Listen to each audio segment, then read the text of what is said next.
Maria, sana maintindihan mo. Malaki ang galit ko sa Crazy Five pero hindi kaya ng konsensya kong pumatay.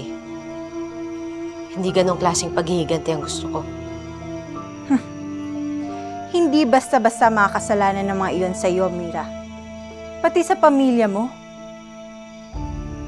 Nakalimutan mo na ba ang nangyari sa tatay mo na si Crisanto?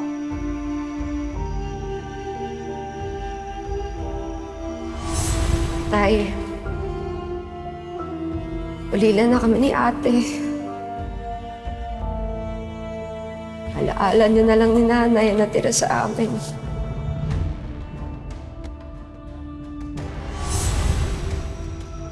Hindi ko makakalimutan yon, Maria. Hindi ko lang maintindihan kung bakit ang payo mo sa akin dati gawin ng tama. Tama bang pumatay? Anong nangyari? Bakit nag-ibang payo mo, Maria?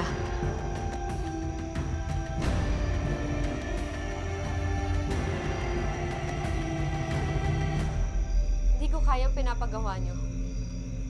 Hindi na tama yan eh. May iba pang paraan. Mira?